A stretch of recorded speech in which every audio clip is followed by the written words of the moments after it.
मिर्जा साहब ने हक और बातिल के दरमियान तमीज का और हक और बातिल के दरमियान फैसले का एक नया तरीका निकाला है। एक ऐसा तरीका कि जो इससे पहले दुनिया में किसी जरखेज दिमाग के अंदर नहीं आया। हालांकि उसके दलाइल को किसी ने चेक नहीं किया। आपने तीसरे बंदे से उसके दलाइल चेक नहीं कराए कि भाई इन दलाइल में कोई वजन भी है या नहीं है।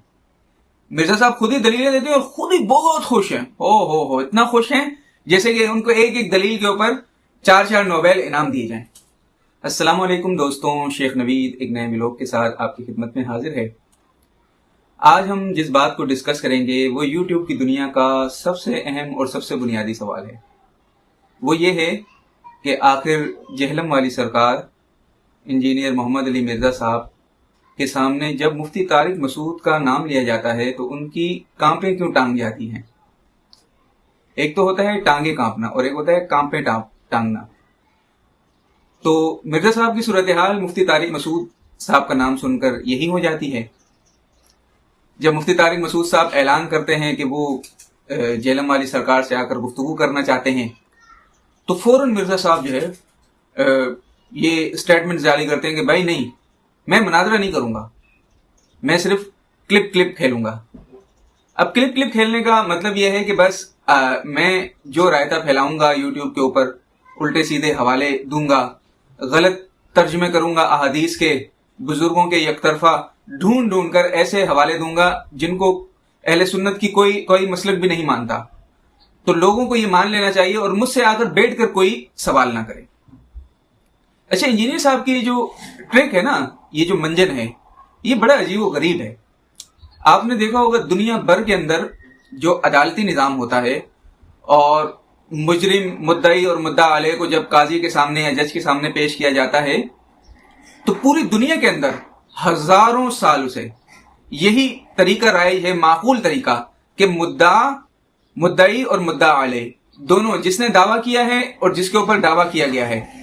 जैसे कि आपने कुरान मजीद के अंदर भी देखा होगा कि हजरत दाऊद अलैहिस्सलाम के पास ऐसे 2 शख्स आते हैं और हजरत सुलेमान अलैहिस्सलाम के आपने देखे होंगे दरबार के हालात। तो इसी तरह नबी करीम सल्लल्लाहु अलैहि वसल्लम का तरीक़ेकार भी यही था कि आप हमेशा मुद्दई और मुद्दा अलैह दोनों की बात सुनते और आपने उसूल वज़ा किए कि उनकी बात सुनते वक्त काजी को क्या क्या करना चाहिए, क्या नहीं करना चाहिए। तो ये हजारों साल का एक सिलसिला है जो कि पूरी दुनिया के अंदर राइज है और माकूल तरीका है। और ये ऐसा तरीका नहीं है कि सिर्फ मुसलमानों ने वज़ा किया है, यह सिर्फ मुसलमानों में ही राइज है, बल्कि दुनिया की हर कौम, चाहे वो गैर मुस्लिम हो, चाहे वो हिंदू हो, ईसाई हो, यहूदी हो, हत्ता कि जो लोग खुदा पर यकीन नहीं रखते, उनका भी माकूल तरीका यही है कि वो मुद्दई और मुद्दा अलैह जिसने दावा किया हो और जिस पर दावा किया गया हो, दोनों को सामने बिठाते हैं, उनकी गुफ्तगू सुनते हैं और फिर फैसला करते हैं। लेकिन मिर्जा साहब ने हक और बातिल के दरमियान तमीज का और हक और बातिल के दरमियान फैसले का एक नया तरीका निकाला है। एक ऐसा तरीका कि जो इससे पहले दुनिया में किसी जरखेज दिमाग के अंदर नहीं आया। वो ये कि भाई मैं जो है हक वो बयान करूंगा वीडियो के ऊपर और आप उसे सुन लें और आपका जो हक है वो आप अपनी वीडियो में बयान कर दें।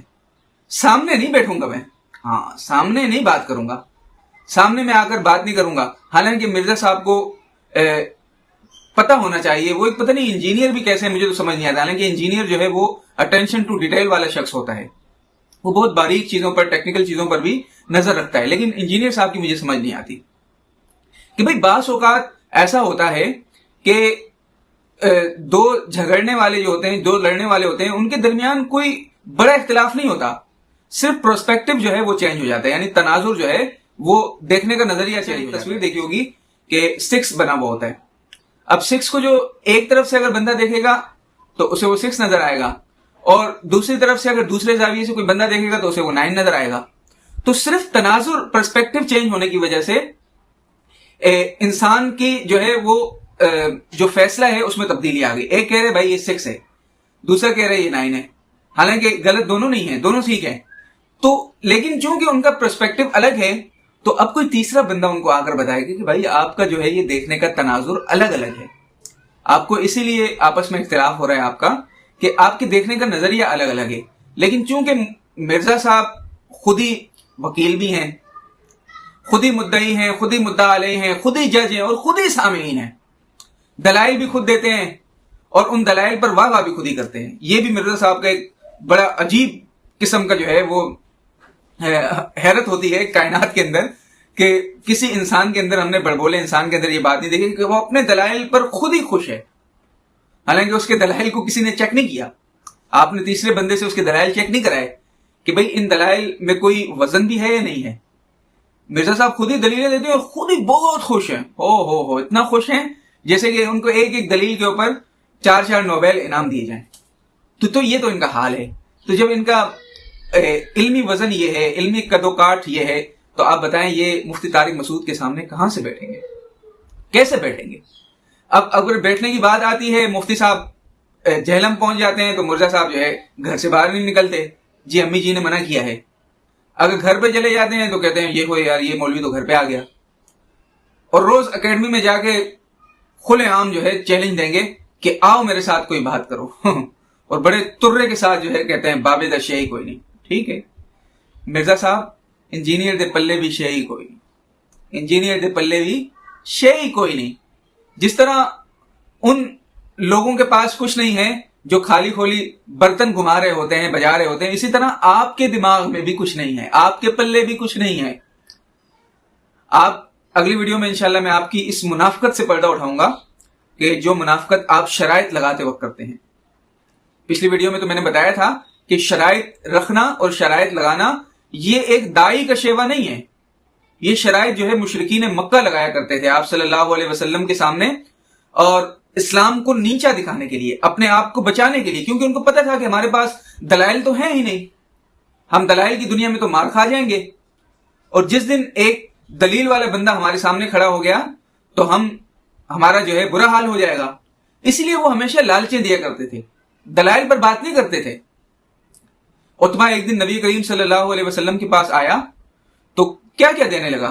کہتا ہے کہ اے محمد، اے میرے بھتیجے، اگر تجھے کوئی مال و دولت چاہیے تو ہم بڑا مال و دولت جمع کر کے تجھے دے دیتے ہیں. اگر کسی عورت سے شادی کرنی ہے تو حسین و جمیل عورتوں کا ہم ڈھیر لگاتے تھے آپ کے لیے. اگر آپ کو حکمرانی کرنی ہے تو بادشاہ بن جاؤ ہمارے. لیکن اس کے مقابلے میں اللہ کے رسول صلی اللہ علیہ وسلم نے کوئی شرائط نہیں لگائی کہ بھائی پہلے یہ آ جائے. آپ نے بلکہ اس کے مقابلے میں اپنے دلائل پیش کیے، اور وہ دلائل اتنے مضبوط تھے کہ عتبہ کا رنگ جو ہے فق ہو گیا، وہ حیران ہو گیا، تبدیل ہو گیا. تو انجینئر صاحب، آپ میں دلائل شور کرنے سے، دھمکیاں لگانے سے، دھونس دینے سے بندہ علمی کتابی نہیں بن جاتا. اس سے آپ کی جہالت آشکار ہوتی ہے. تو اپنے دلائل پر توجہ دیں، اپنے دلائل کو مضبوط کریں، تب کوئی بندہ آپ کے پاس آئے گا بات کرنے کے لیے تو مزہ بھی آئے گا. تو انشاءاللہ اگلی ویڈیو میں آپ کو بتاؤں گا کہ یہ انجینئر صاحب جو شرائط لگاتے ہیں، ان شرائط کے پیچھے کون سا منجن ہے، اور یہ شرائط آخر یہ کیوں لگاتے ہیں کہ جس کی وجہ سے جو ہے لوگ ان سے بات کرنے سے کترائیں. اور ہم بھی آپ کو ایک شرط لگا کے دکھائیں گے، اور ایسی شرط لگا کر دکھائیں گے، قیامت تک کا ٹائم دیں گے، مرزا کے اندر یہ جرت، یہ طاقت نہیں ہوگی کہ اس ایک شرط کو جو ہے پورا کر سکے اور اس کا جواب دے سکے. وآخر الدعوانا ان الحمدللہ.